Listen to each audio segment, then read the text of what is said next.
ce rappel de cours de gestion sur le cycle d'exploitation et le besoin en fonds de roulement, le fameux BFR. C'est un chapitre qui ne concerne pas les BTS NRC, mais uniquement le BTS MUC. Alors, ce qu'on va voir, entre autres, on va voir donc d'abord le cycle d'exploitation, on va le définir de manière rapide, donc d'exploitation. On va également parler des éléments qui constituent le besoin en fonds de roulement. Donc, on va mettre les éléments du BFR, besoin en fonds de roulement. Alors, exploitation, c'est mieux comme ça. Ensuite, on va parler de la réduction du BFR. On va voir comment on peut réduire le BFR. Donc, on va mettre réduction du BFR. Voilà. On va également voir la gestion de la trésorerie. Car effectivement, tout cela entraîne une gestion de trésorerie. C'est quasiment obligatoire. Trésorerie, voilà. On va également voir comment on peut financer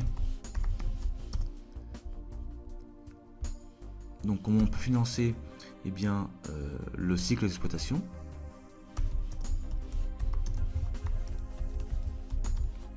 Voilà.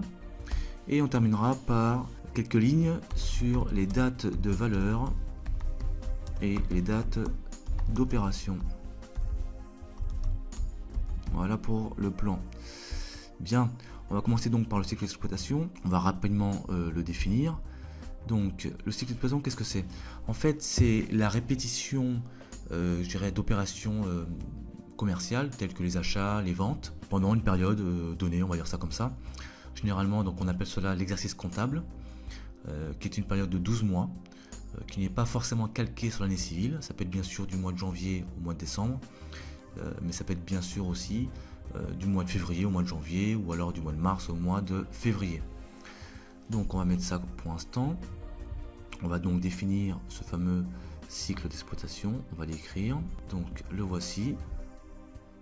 Donc la voici, cette définition. Voilà.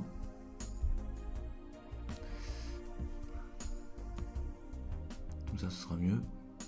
Voilà. Donc il s'agit de la répétition régulière d'opérations commerciales pendant une période donnée, généralement l'exercice comptable. On peut distinguer le cycle d'exploitation d'une entreprise commerciale d'une entreprise industrielle. L'entreprise commerciale, elle, va simplement donc acheter des marchandises et les revendre en l'état, sans transformation, alors que l'entreprise industrielle, elle, va acheter des matières premières et des fournitures et autres afin de les transformer en produits finis. Et donc elle va vendre des produits finis. Attention de ne pas confondre les marchandises et les produits finis. Ce n'est pas la même chose, puisque dans un cas, nous sommes dans une entreprise commerciale et dans l'autre, une entreprise industrielle.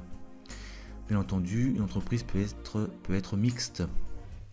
Donc on va l'indiquer tout ça. Alors, on va indiquer donc par un petit schéma. Voilà, et on va transformer ça comme ça. Bien. Donc, voici mon petit schéma.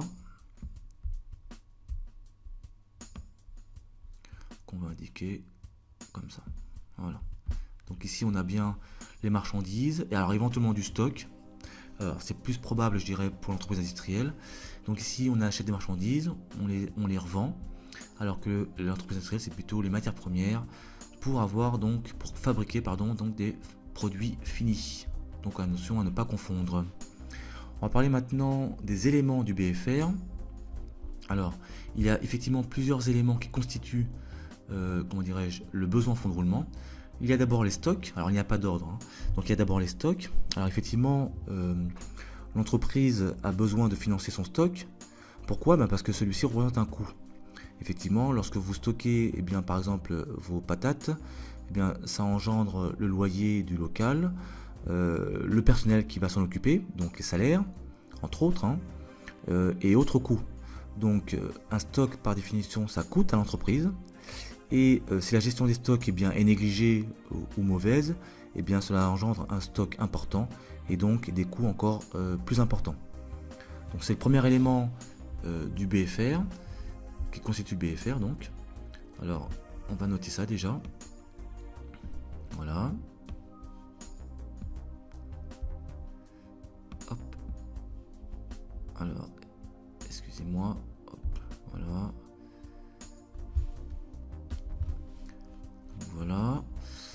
mettre ça un peu plus haut. Voilà. On va donc maintenant voir le deuxième élément qui n'est autre que les créances clients. Alors je rappelle ce qu'est une créance. Une créance, c'est lorsque le client vous doit de l'argent. Donc concrètement, lorsqu'on a une créance sur un client, c'est le client qui doit donc de l'argent. À ne pas confondre avec une dette, c'est l'inverse. Et tout dépend bien sûr de quel côté on se place, si on est client ou fournisseur. Si on est fournisseur, on a une créance sur un client. Et si on est client, on a une dette envers un fournisseur. Donc attention aux termes, parfois vous avez tendance à les confondre. Alors, les créances clients, pourquoi sont-ils un élément donc du BFR? Tout simplement parce que généralement, lorsque l'entreprise réalise donc une vente, eh bien, le client ne règle pas tout de suite. Il paye généralement à crédit. C'est donc de l'argent qui se trouve à l'extérieur de l'entreprise. C'est donc quelque part un manque à gagner, temporaire, mais c'est quand même un manque à gagner. Donc on va l'indiquer. Voilà. C'est donc le deuxième élément. Donc je répète, il n'y a pas d'ordre au niveau des éléments. Voilà, donc on a mis l'entreprise réalise régulièrement des ventes, mais les clients ne règlent pas immédiatement. Ils règlent à crédit, c'est donc un manque à gagner pour l'entreprise. Donc voilà le deuxième élément. Et il y en a encore un troisième qui, lui par contre, va diminuer ou réduire sensiblement le besoin en fonds de roulement. Ce sont les dettes envers les fournisseurs. Et effectivement, c'est l'inverse d'une créance. Donc, lorsque l'entreprise en fait achète des marchandises ou des matières premières, eh bien elle-même, qui est donc à son tour cliente, ne règle pas tout de suite, elle règle plus tard. Elle a donc une dette envers un fournisseur, une dette à court terme. C'est donc de l'argent qu'elle a de disponible, puisqu'elle n'a pas encore payé justement la marchandise ou les produits finis. Certes, cette entreprise a une dette, mais en l'occurrence, pour l'instant, l'argent reste dans sa poche. C'est donc le troisième élément qui réduit donc un tout petit peu, en tous les cas, le montant du besoin en fonds de roulement. Donc on va l'indiquer. Voilà. On va le mettre ici. Voilà. Donc on a indiqué que lorsque l'entreprise achète des marchandises ou des matières premières, elle ne paie pas tout de suite. Cette dette à court terme lui permet de limiter le montant du BFR. Donc voilà les principaux éléments qui constituent le besoin en fonds de roulement. On va voir maintenant la définition, si on peut définir donc un besoin en fonds de roulement. On va dire que c'est la somme qui est nécessaire pour justement faire face, je dirais, au cycle d'exploitation. Alors, à quoi c'est dû? Eh bien, en fait, c'est dû au décalage entre les encaissements et les décaissements, puisque ici, on va avoir, au niveau des créances, donc clients, un décalage dans le temps, puisqu'on n'a pas encore reçu les fonds. Et ici, par contre, on a déjà les fonds qu'on n'a pas encore remboursés, puisque c'est une dette. Et ici, eh bien, tout dépend en fait de la gestion du stock. Donc, on va pouvoir définir maintenant le besoin en fonds de roulement. On va le mettre. Alors, on a indiqué qu'il s'agissait donc de la somme qu'il était nécessaire d'avoir en permanence afin de faire face au décalage qu'il existe entre les décaissements et les encaissements. Et donc, cette somme permet de financer l'exploitation de l'entreprise. Donc, ça veut dire que lorsqu'on aura un besoin, eh bien, le montant sera positif, le résultat du calcul sera positif. Et lorsqu'on sera donc à l'inverse en excédent, donc c'est l'inverse, eh bien le montant sera négatif. Ça veut dire concrètement que le BFR, il faut qu'il soit négatif. Alors on dit BFR, mais on devrait dire en vérité excédent de trésorerie.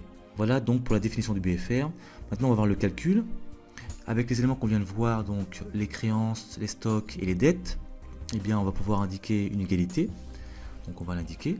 On va indiquer que le BFR, eh bien, c'est les créances plus le stock et les dettes fournisseurs qui viennent le réduire donc en moins. On va mettre ça comme ça. Donc on a indiqué créances plus stock moins les dettes. D'accord? Donc effectivement, si les dettes fournisseurs sont supérieures à l'ensemble créances stock, on aura donc un BFR négatif. Donc cela veut dire concrètement que si les créances sont faibles, alors, si les créances sont faibles, pardon, cela veut dire que les clients règlent rapidement, d'accord. Ici, à l'inverse, si les dettes sont faibles, ça veut dire que l'entreprise que nous représentons, eh bien, règle ses dettes rapidement. Donc c'est pas à son avantage, hein, puisque il est préférable, pour avoir une bonne trésorerie, justement, de rembourser le plus tard possible et de récupérer les créances le plus tôt possible. Donc voilà pour le calcul du BFR. Alors on peut préciser le BFR avec le BFR d'exploitation, puisque là on va dire que c'est un BFR global, total. On peut également parler du BFR d'exploitation, qui concerne uniquement les créances clients et les stocks de marchandises et les dettes fournisseurs. Voilà, on peut mettre ça également ici. Voilà. On va mettre ça comme ça.